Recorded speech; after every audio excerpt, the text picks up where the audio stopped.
So our last session of the day is going to focus on the future of entrepreneurship education, and I'm going to turn it over to Professor Chuck Easley, who will orchestrate this session for us. Great. Well, good afternoon, everyone. All right. I'm glad to hear some life, some energy still here in the room. Very good. So we're here today to celebrate a quarter century of impact from MS&E and SDVP. It's a privilege to reflect on the evolution of entrepreneurship education, especially here at Stanford, and to explore where it's headed next. So I'm Chuck Easley, Associate Professor in MS&E and Faculty Director, heading up global initiatives for SDVP, the Entrepreneurship Center that we run out of the MS&E department. And it's an honor to be with you as we celebrate 25 years of building not just startups, but really a global innovation movement that's grounded in entrepreneurship education. Our mission started with a bold premise that entrepreneurship could be taught systematically, and that it wasn't just for MBAs and business people, but that it could be cultivated across disciplines, especially within engineering. And so today, we also have an even bigger question ahead of us, which is how do we prepare entrepreneurial leaders, not just for starting companies, but to address the grand challenges that are facing society. 25 years ago, entrepreneurship education was narrow. It lived mostly inside MBA programs. It focused on static business plans and theoretical case studies. Today, the landscape has changed dramatically. Entrepreneurship education is cross-disciplinary. It's integrating fields like computer science, design, sustainability, biomedical engineering, experiential. Students are building real ventures, testing ideas, iterating, and learning from failure. And it's global. Our methods and impact now extend far beyond Silicon Valley. Entrepreneurship has moved from the edge to the core of engineering education. And importantly, it's tied to real-world problems, climate change, AI, ethics, global health, inequality, not just financial returns. Our students are increasingly asking, how can I build something that matters? So at MS&E, our approach to entrepreneurship education is not simply about increasing the number of startups for its own sake. Instead, our mission is to empower aspiring global leaders to become citizens who create and scale responsible innovations. This applies whether our students go on to become founders, lead within large companies, shape public policy, or advance knowledge in academia. We want them to carry the entrepreneurial mindset with them wherever they go. So this leads to the key question that frames today's session. How do we build the next 25 years of entrepreneurship education to prepare future leaders to meet the world's grand challenges?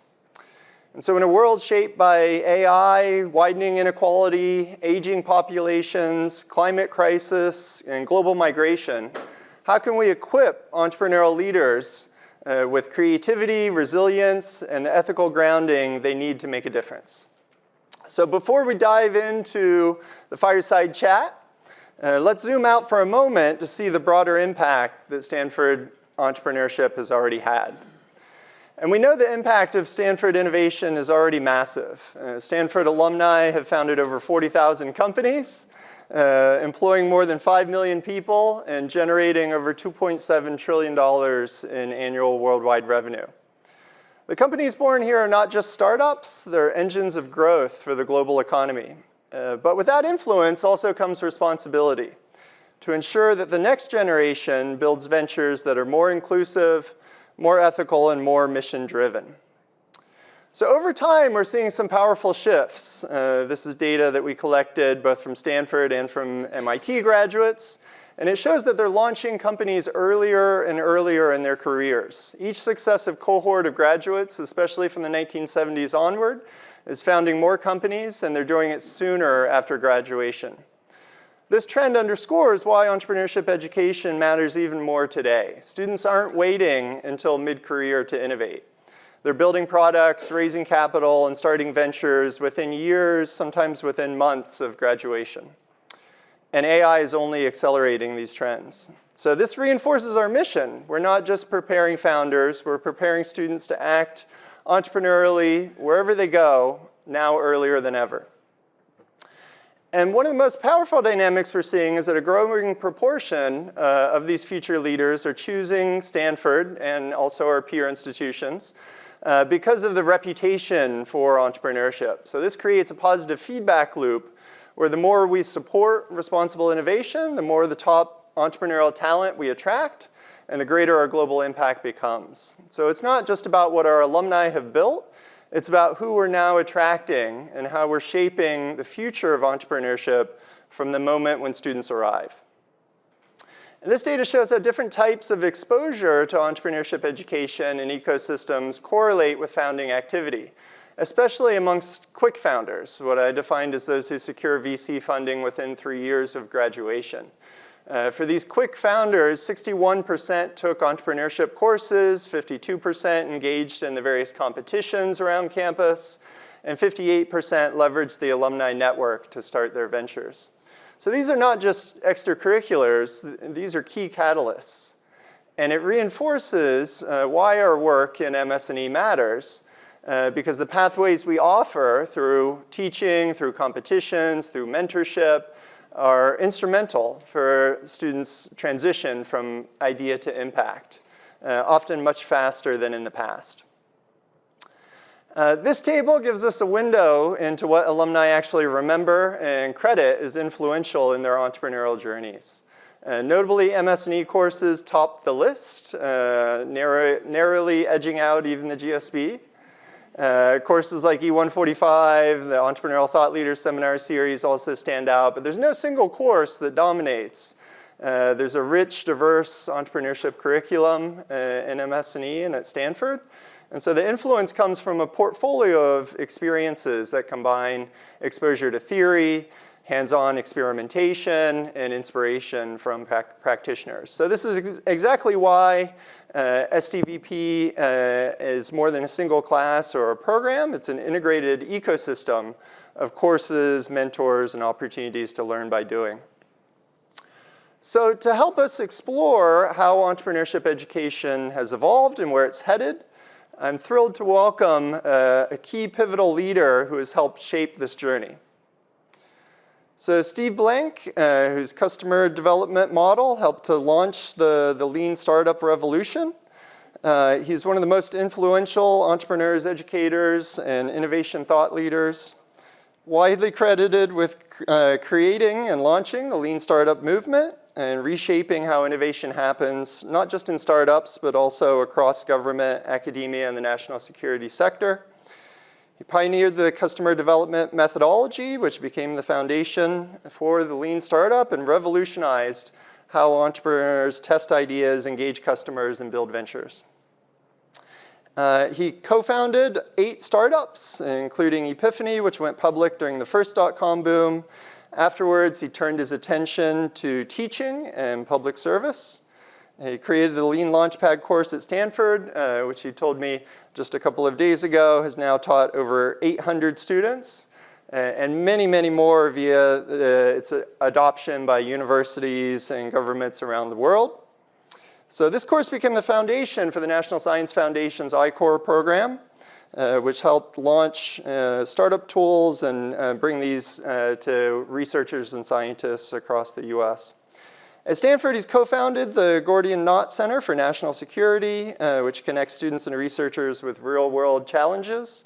From the Department of Defense and other public agencies, he helped launch the Hacking for Defense program, which uses entrepreneurship as a force for public impact. He's the author of several influential books, including 4 Steps to the Epiphany, the Startup Owner's Manual. And he's the focus of today's fireside chat. So please help me to welcome Steve Blank. And helping to moderate this fireside chat is Rita Katila. She's a WM Keck Senior Professor and current Faculty Director for Research at STVP. Her research on platform strategy, AI, and entrepreneurship in large firms helps to define the next chapter. So Steve and Rita, I'll turn it over to you. Fire up the fireside chat. Thank you so much for being here. Thanks, Chuck. Thanks for staying, everybody. Great to see you. And of course, welcome, Steve. I think this is the third time. Third time. Third time we are doing this together. Do it till we get it right. So I want to keep the intro very lean. Did you get the pun? Yes. And ask my first question. So how does a practitioner become an adjunct in MSNE? Tell us your MSNE story. Yeah, well, you know, with Tom Byers sitting in the room who sucked me in here, I'm sure he'll have his version of the story. You know, this is my third career. I spent 4 years in the Air Force during Vietnam and Southeast Asia. Then I was a practitioner in 8 startups. Did not co-found all of them, but started, unlike my students, in the back of the room and then moved to the front eventually.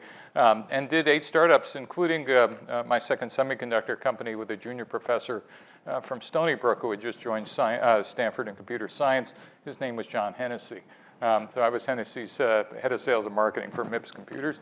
And then when I retired, I started thinking about the nature of innovation entrepreneurship and got invited by Tom and Tina at the time to guest teach at Stanford. And I could keep going, but the biggest thing for me, I have to tell you, there were 2 things, which is what made MS&E spectacular and STVP just the shining light for the rest of the world, was when I joined, STVP had this program called Roundtable for Entrepreneur Educators. And it attracted educators from other universities around the world to come to learn at our feet. Just imagine that. We were teaching things that people who thought they were the leaders came to hear from us. And that was the environment that was the bar that was set for me. So I want to set that scene. The second scene is, you got to understand, I was a cocky entrepreneur. I still am, but like, whoa, I know what entrepreneurship is. How hard is this? I've been doing this for 20 years. And then I learned 2 things. One is I only knew one kind of silo of scalable entrepreneurs. I knew nothing about small business entrepreneurship. I didn't even know corporate entrepreneurship was a thing. I didn't know about NGOs. And I didn't know about the entire span of stuff. And the second is, I'm embarrassed to admit this, in a research university, I didn't even know people wrote papers on this stuff. Seriously, as you're a practitioner, you don't read any papers. You're focused on execution. And so I started reading Kathy Eisenhardt's papers and Bob Sutton's papers and eventually yours and Chuck's. Well, I remember when Chuck first came, it's like, whoa, this is great. Do you remember that, Chuck, when I first read your MIT stuff? I went, whoa, this is amazing stuff. And so it made my head explode. But at the same time, as I retired, I had time to actually think about the nature of innovation and entrepreneurship. And here's where things got interesting, and I'll just give you the superset of my life at MS&E and STVP. I went from theory to pedagogy to practice to scale in everything I did here. That is the theory, and we could talk about what this is I realized that everything we knew about building startups in the 20th century was wrong. And you have to be both arrogant and like crazy to go, what do you mean? This is how VCs practice it, how we did it, et cetera. I realized I think we're wrong. And then second, I translated that into, therefore, I think we're teaching it incorrectly. Whoa, try that at Stanford. And thank you for Tom and the department for allowing me to actually practice, whether that was true or not. And then third is, we taught students how not just to take the class, but actually how to practice this when they graduated. And then 3, what was kind of unique for me is, with all due respect for Stanford, teaching a class at Stanford without thinking about making national impact on how to scale it was like, missing, like you're on base, but not thinking you ought to get home. And so everything I've done, all these programs have now become national programs, adopted by tens or hundreds of universities. So let's talk about that. So Chuck wanted us to talk about Lean Startup. Yes. So many of you may not know, and I needed to remind you, but actually the birthplace of the Lean Startup method is right here. Right here, building. ground zero. Worse, wait a minute, not quite here. It was in I'm claiming 305. Terman Engineering building. And when I walked in the Terman Engineering building, there's a whole nother there's a whole nother sector of my life. If those of you who haven't Googled the secret history of Silicon Valley, you should look at that video. My life started actually with Fred Terman. And no one I didn't even understand it until I looked in the building and went, I can't believe I'm in this building. Because electronic warfare, which I worked on in Vietnam, was created by Fred Terman during World War II. His linear descendant was Bill Perry, who was a faculty member here, who was my first boss in Silicon Valley. Who hired me? Right, who hired me. And so therefore, all this stuff came together in my first, that when Tom takes me into Terman, I went, wait a minute, and all this stuff started to come together. But should I explain Lean in 30 seconds? Wait. Yeah. So before that, 2011. Yes. Why do I claim Huang 305 to be the birthplace? That's right. You could tell that story.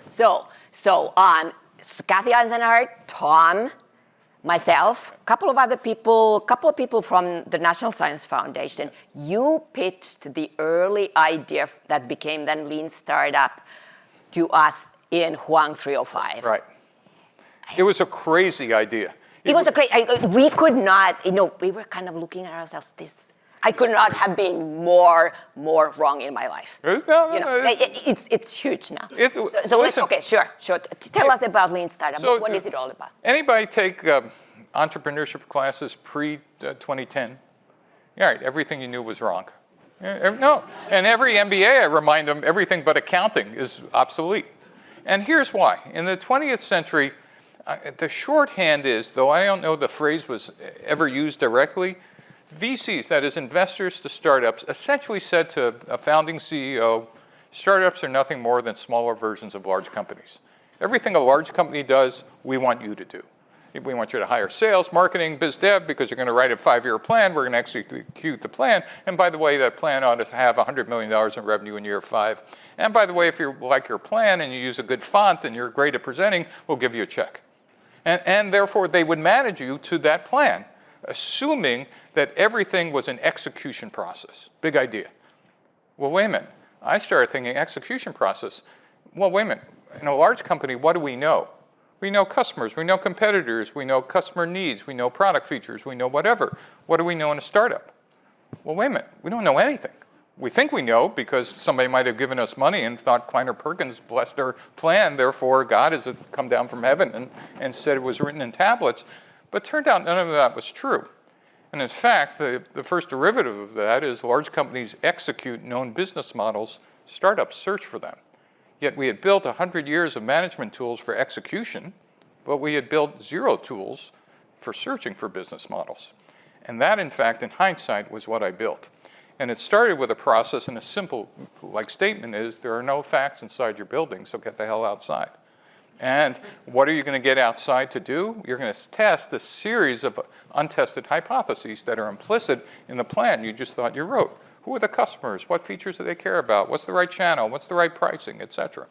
And so that became the beginning of the Lean Startup model. But a couple of second-order derivatives was, the way we're going to test it is not just asking questions. We're going to build minimum viable products. That is not just prototypes or de-featured prototypes, but it could be a price list. It could be a PowerPoint slide. It could be a cardboard mock-up. It could be something else. And here was the unique part that really changed startups, is that if you were wrong about any of those hypotheses, you were allowed to change when you had sufficient evidence, because what we were creating was evidence-based entrepreneurship. Whoa. Well, what is that change called? We just called it a pivot, or actually Eric Ries named it as a pivot, and I just had the little arrow. Well, all of a sudden, a pivot changed the game for entrepreneurs. Because in the past, if you were wrong, only way you could pivot, anybody lived this, you fired that VP. If you didn't make the sales numbers early on, it was clearly a problem of the VP. The plan couldn't have been wrong because the VCs had blessed it. And if the next VP of sales still wasn't making the numbers, guess who you fired next? The VP of marketing, of course. And then eventually you might make the CEO, the chairman of the board or chief scientist. So the only way we would pivot, but we would pivot by blaming it on people. The sum of all these activities, customer discovery, Agile engineering, and then something called the business model canvas developed by Alexander Osterwalder. Those became the core tools that we ended up building this class around, which was completely different from what I was teaching here, which was MS&E 273, which was the ultimate on how to write a business plan, which was a darn great class. In fact, I got taught how to teach business plans by a guy named Jeff Timmons, who was the 20th century leader in intellectual thinking about this. 452 pages in his book, summarized by organizational resources and team. And it turned out it was the best thing that was ever written for the wrong strategy. And again, I didn't do what I was doing to obsolete Timmons or anything. I just said, I think I have a very different view about why infant mortality was being caused in startups, because we were actually asking the wrong questions. Does that? That makes and talk. Sorry, I'm exhausted already. I hope you are too. Talk a little bit about MS&E and STVP and how the ideas were shaping each other. So there was never more fertile ground than what STVP and Tom and Tina and Kathy and then you guys kind of provided for an adjunct. Right? I am not a tenured faculty. I'm a practitioner, never would be a tenured faculty. But you allowed me to come in and try these insane ideas, which I still have no idea, because you guys did it multiple times as I'd come in for the next class, and you go, okay, why don't we try that? And each one of them became national programs that started right here at ground zero. I cannot, and the environment, what we were doing, and hopefully still continue to do, is we were taking entrepreneurial education over the horizon. We were creating things that other people didn't see. This is what Stanford and MS&E and STVP were doing. It was the complement to the great research that's occurring here, but the great practice that we were creating for next generation entrepreneurial educators, and we could talk about what the next one's going to look like, because as some of you in the room, I lived through multiple disruptive transformations. I was in microprocessor companies when we invented the microprocessor. I founded one of the first CRM companies that used the internet. This AI thing, as we'll talk about later, is not, you've heard the whole day about how it's going to affect everything. I'll tell you at least my view about what's it doing and what Eric Vollmer and I are doing for entrepreneurial education in AI. But what was your question? I was going to shift gears. I was going to shift gears and talk about future. So 20 years from now, 25 years. What is it that we're not teaching the students today that we should be teaching? Well, so let me go all the way back to what any founders in this room? Any founders? So you ready for this? Here was the other thing that I had to get my head around going from a practitioner to an educator.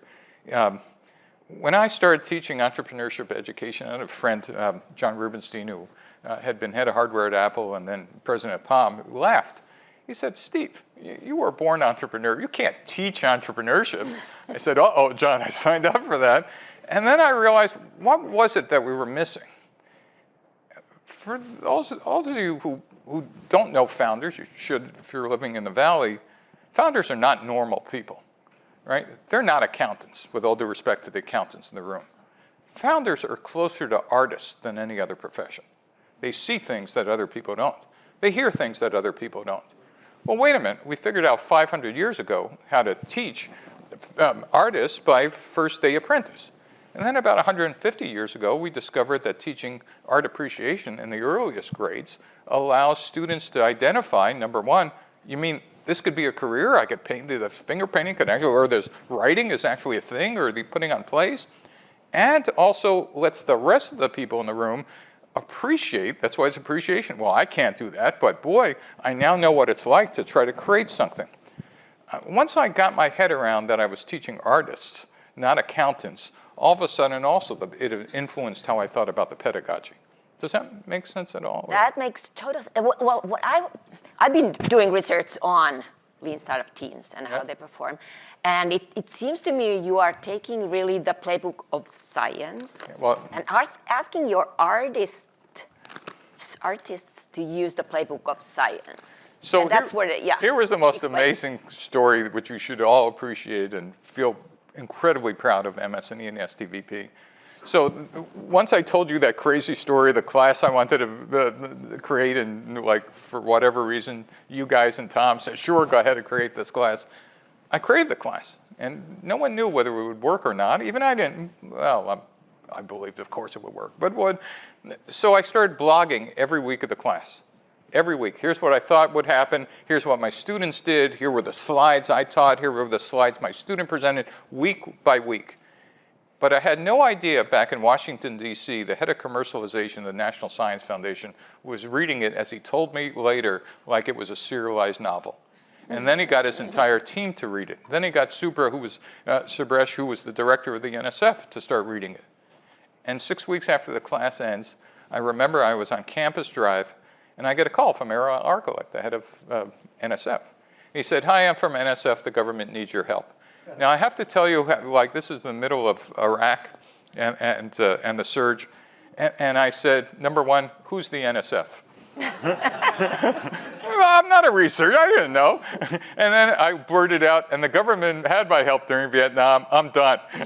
And later, we became friends. He said, I should have hung up then. But then he got me with the part that you guys should be incredibly proud of. He said, we've been reading your stuff. We've been trying to teach scientists how to become entrepreneurs. We think you've invented the scientific method for entrepreneurship. Whoa. I literally pulled over the side of the road. I said, well, how can I help you? He said, we'd like you to put together a class for the NSF, and we'd like to see if we can make this thing work. And I figured it's the government, next year. He said, in 90 days. And so I got a bunch of VCs. Anne Miracle helped me teach the first one, a couple of VCs. We taught it in this room. They brought in 25 teams of the top science and engineering folks. We put together teams of 3, a principal investigator, their best graduate student, and an industry mentor. And at the end of the class, they went, you just got these people to do stuff we couldn't get them to do for years, which was essentially go out and test hypotheses. But because they were scientists, we framed the whole thing as this is just a scientific method, except now you need to talk to people you don't like. Which are customers. And the thing I would tell them is the difference between, an introvert and an extrovert with you guys is whether you're looking at your shoes or my shoes. And I'm going to teach you how to make eye contact in 10 weeks. And they all do. They had to talk to 100 to 110 customers, stakeholders, regulators in 10 weeks. And they all did that and have done that for the last 15 years. We've put over 3,700 teams through the NSF, then the National Institute of Health adopted the program. It's I-Corps and NIH. The Department of Energy adopted it. The DoD adopted it. As you mentioned, it's 100 universities. We trained hundreds of trainers. And then we came up with used the same pedagogy for the Department of Defense, created Hacking for Defense, which is now in 60 universities in 3 countries. We train educators in that one. We've spun out Hacking for Education, Hacking for Climate here at Stanford. In fact, we have 7 classes at Stanford. Eric Vollmer and I did Technology Innovation Great Power Competition, all using the same process. And we'll talk about the use of AI in the next generation of this stuff. We should. I think we should. Let's talk about it. So I know it's your baby. It's scaled, and it's amazing. The biggest amazing thing is it's turned out not to be a fad. Right? Because I interviewed you during the pandemic, and you said, well, it was a right idea at the right time, but I'm not sure if it's still. It turned out a lot of the principles, or most of them, are foundational. Right? It's not the model to start a company. It's a model. But it seemed to be a lot better than the model we had before, which is how to write a business plan. That's the way I claim it. It's not, you want to do something else? Sure. If your investors want you to do something else, it's the golden rule. He who has the gold makes the rules. But now the change is coming. Okay, so let's talk about the change. What needs to change about the method, about startup founders? Well, I think we heard some of it in the computational market design, right, is the basic fundamental research of what the heck is going to hit us. And it's nice when you read the research and you go, okay, here's what the practice is going to be. The practice is going to be, gee, it used to be a student would figure out their business model by hand. Well, wait a minute, even now I could create 50 business models in about 30 seconds with ChatGPT. Why are you doing this by hand? Now you have to curate which one you want to approach and whatever. Gee, who's my competition? ChatGPT, So there's a whole set of things in that lean process. But wait a minute, things get even better. And most people now understand to do something interesting with a large language model, you need a great data set. So let's take a field that has perfect data, which is e-commerce. So I could buy, almost perfect data about transaction data, et cetera. I can now start creating artificial personas. And I could start actually doing customer discovery with my personas. I could actually create A/B tests and whatever. I want human in that loop, but now I can imagine instead of just interviewing people, I could also be interviewing synthetic data. Oh, wait a minute, things get even better. So from output of that synthetic data from e-commerce, I'd have to stand up a website personally. I could have a machine do that, but not one. I could stand up 100 websites.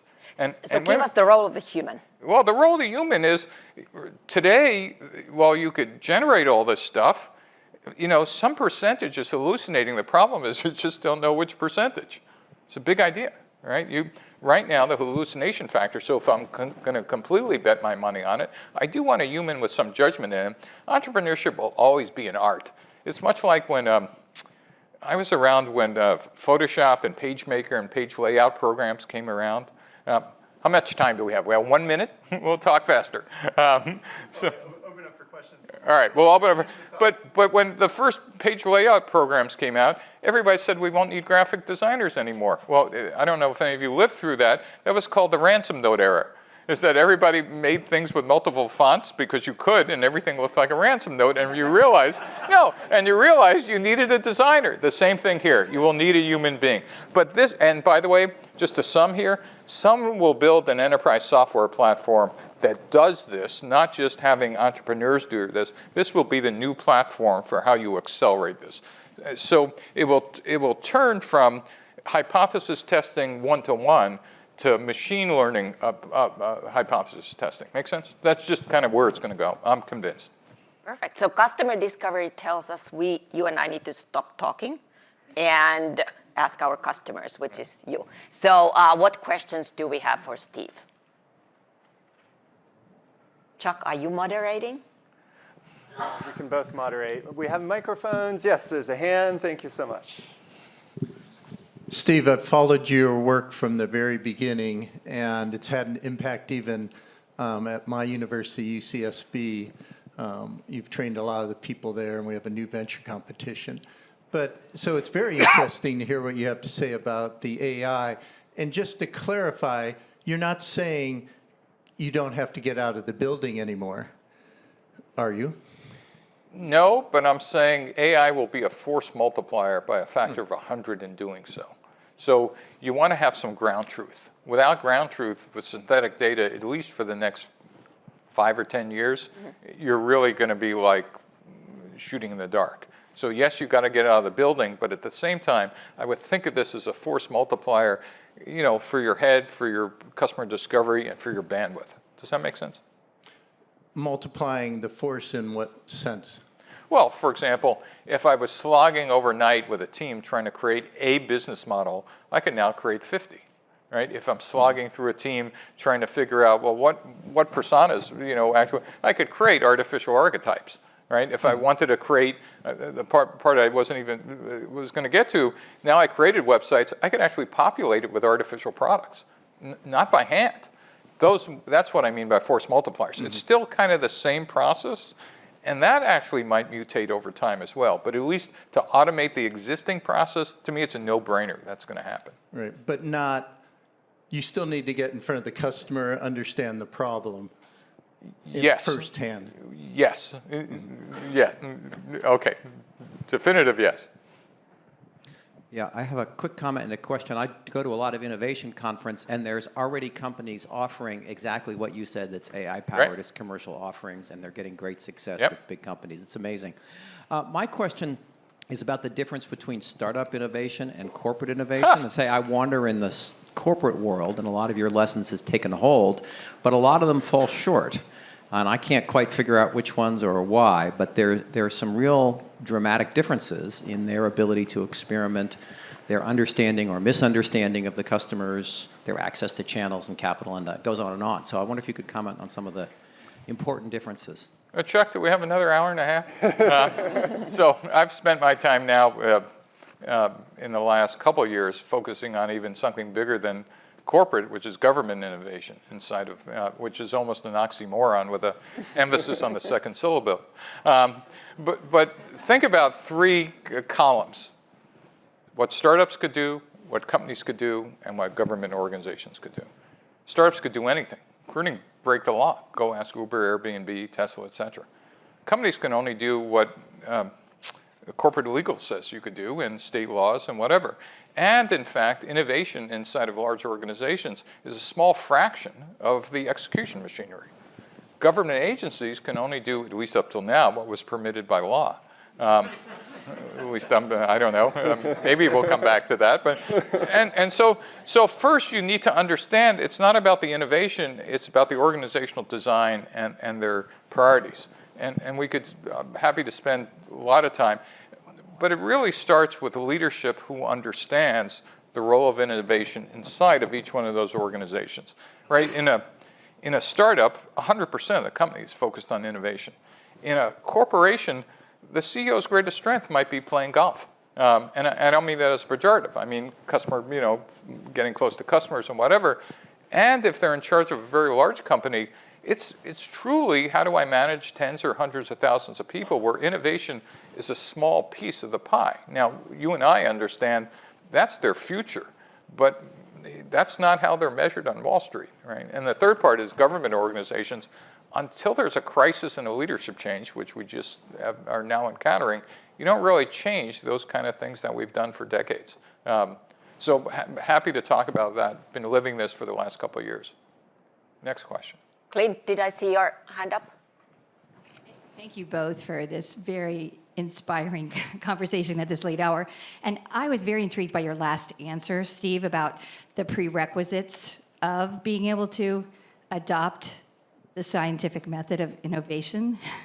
How do you get around that? How do you get around when you have an imperfect environment and you don't have the leadership that I think I heard you say was a requirement? Yeah. So in other words, what are maybe the limitations that you've noticed, and what have you learned from those? I've learned, well, let me tell you one of the things I have learned in large organizations, and that is the false creation of innovation, which I call innovation theater. Innovation theater in a large company might be, we just stood up an incubator and accelerator and it has beanbag chairs and we got great posters and coffee cups and whatever, but it's not connected to sales. It's not, in fact, sales thinks it's a channel conflict.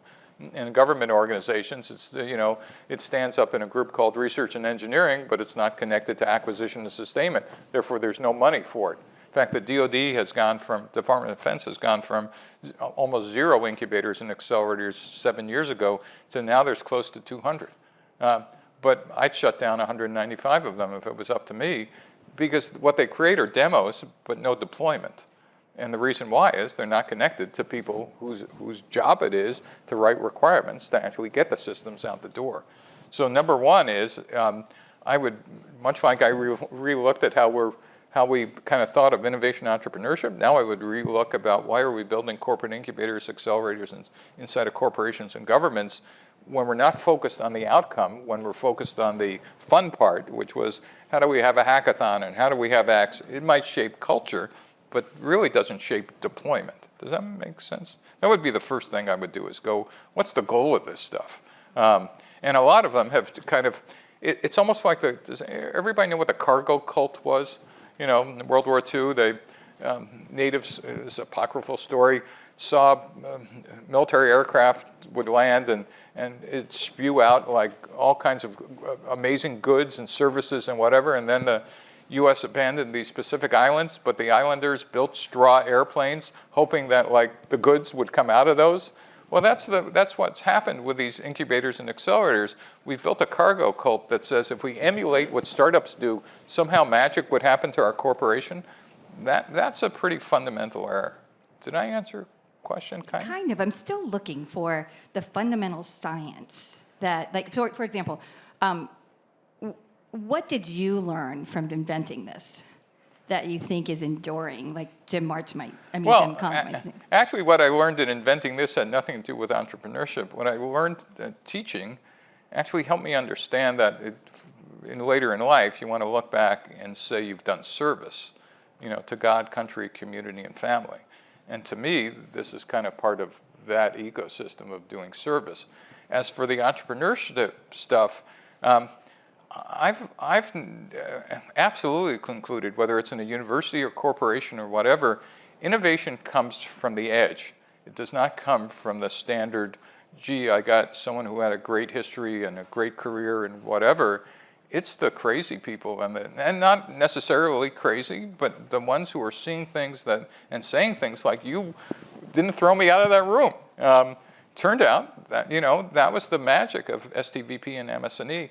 That's the culture that needs to be built in large organizations. McKinsey 30 years ago came up with the 3 horizons of innovation, right? That's still a pretty good model to think about. What's your portfolio mix of innovating along existing products, resegmenting existing products, or investing in disruptive innovation, or buying disruptive innovation? And if you don't have that portfolio mix and you don't have a leadership that understands that, then no one will care whether you're just doing commodity stuff, but the market or some other university will bypass you because they're investing and seeing over the horizon. Does that maybe a longer answer? Thank you. This is a hard thought. Yeah. And one last, What's the best question?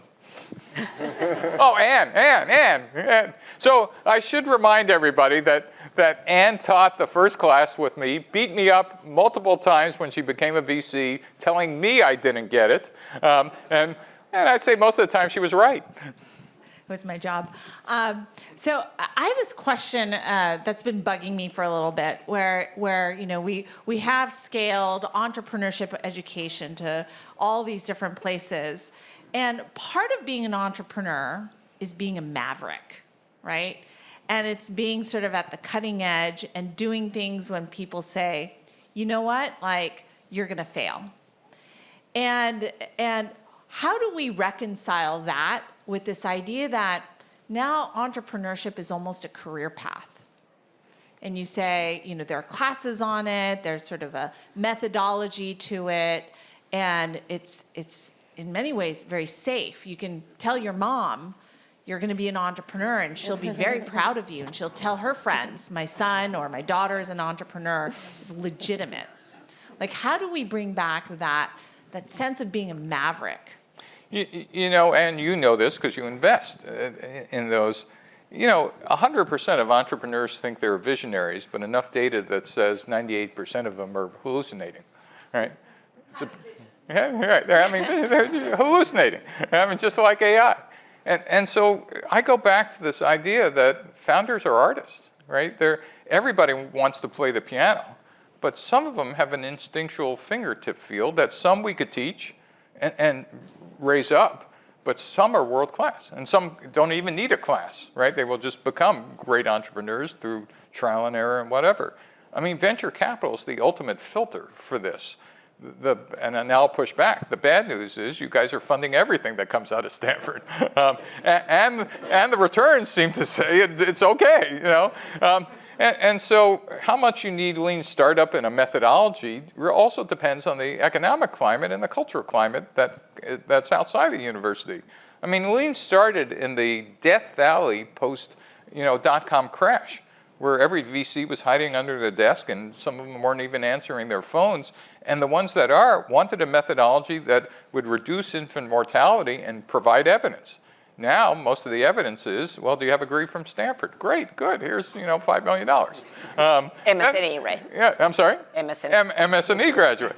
And so there is kind of like some of that cultural stuff. What I remind, at least my students, is that entrepreneurship and particularly founding a company is not a job, it's a calling. It's a big idea. A job is, you get great, I used to have students saying, oh, Professor Plank, we're trying to decide whether to work at McKinsey or start a company. And my answer always is, you've already decided. Oh no, let us tell you. I said, no, McKinsey's a great company. What a great offer. How could you pass by McKinsey?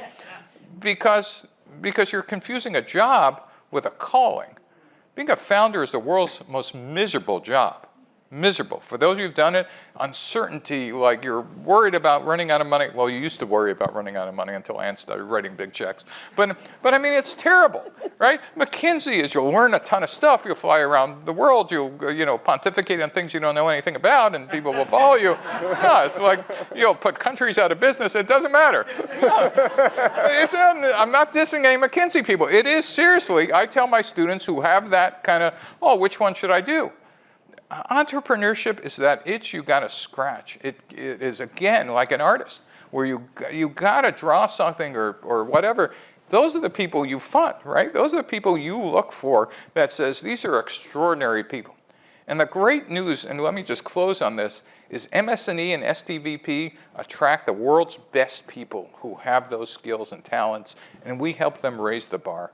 That's it. That's what we do. Thank you so much, Steve. Thank Let's you. give Steve a big round of applause.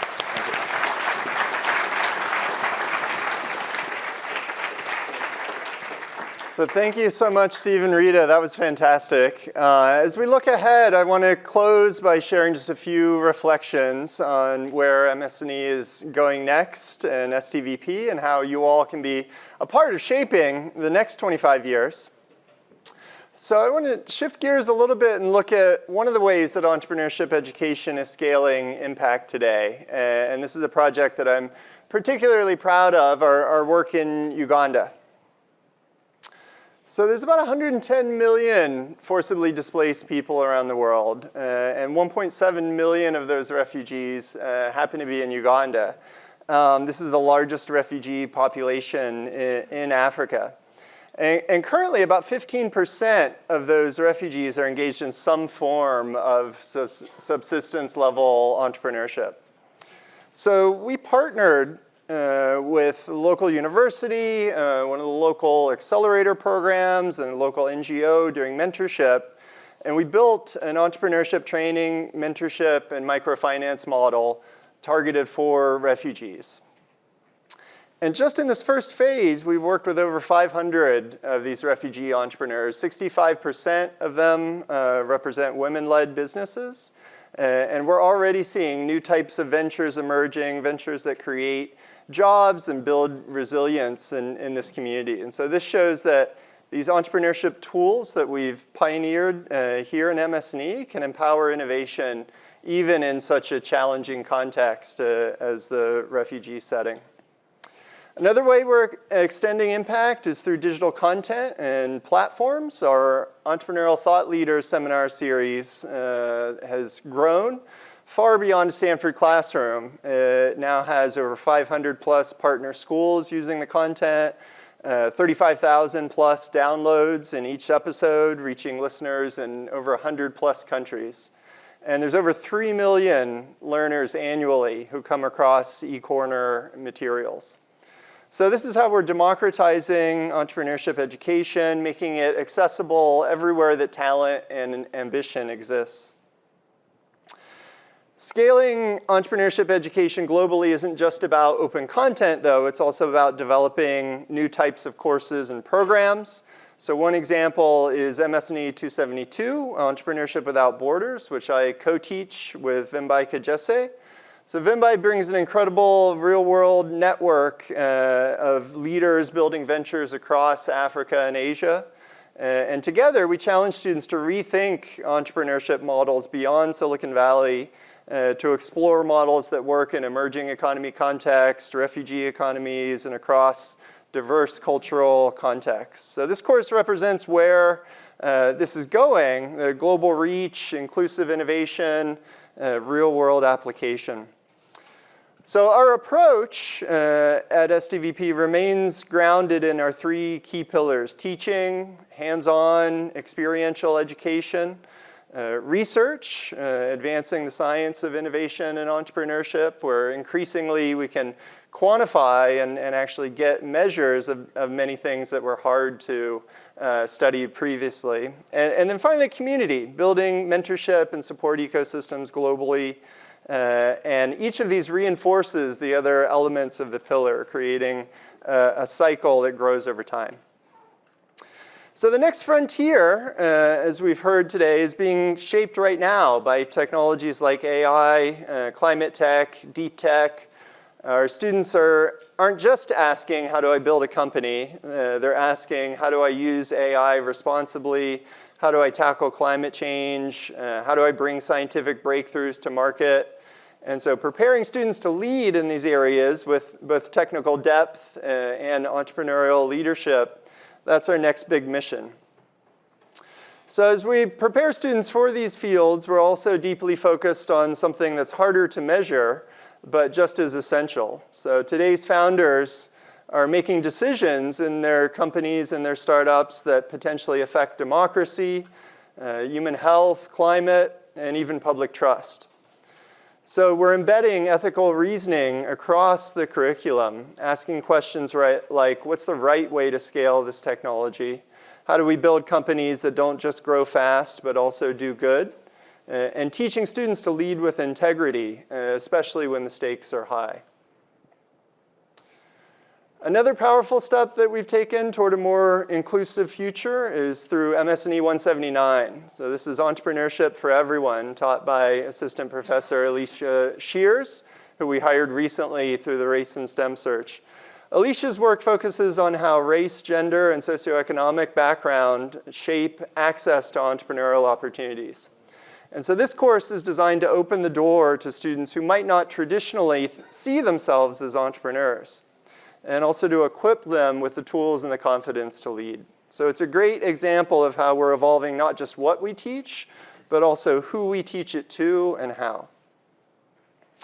Finally, one of the things that makes entrepreneurship education in MS&E truly special is the way that we bring together tenure-track research faculty, like my colleague Rita and Alicia, with dedicated scholarly practitioners like Anne Miraco and many others, Steve Blank. This partnership ensures that students learn not just from those that are producing cutting-edge research, but from those who are applying it in the real world. And that blend is essential to prepare the future entrepreneurial leaders. So some key lessons from the past 25 years: mindset matters, more than plans, iteration beats perfection, entrepreneurship is global. Where are we going? We're expanding access, refining our teaching for these new technologies, anchoring in values, creativity, and global citizenship. So entrepreneurship has always been about possibility, about seeing what doesn't yet exist and daring to build it. 25 years ago, STVP and MS&E helped to prove that entrepreneurship could be taught, that it's a craft, a discipline, that it can be a force for good. And today the stakes are, of course, higher than ever. The challenges are bigger, but so is the opportunity. And to build ventures that are global, that are responsible, that are bold enough to change the world. At STVP and in MS&E, we're not just preparing students to launch startups, we're preparing them to lead with integrity and with impact. So together, we have the chance to make it the most innovative, inclusive, and most transformative era for MS&E yet. And the future of innovation, of course, is not going to be built by accident.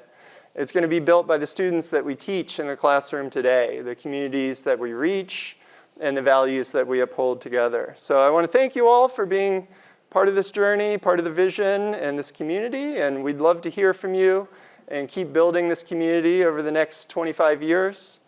Thank you so much. I will turn it over to Pam Hines.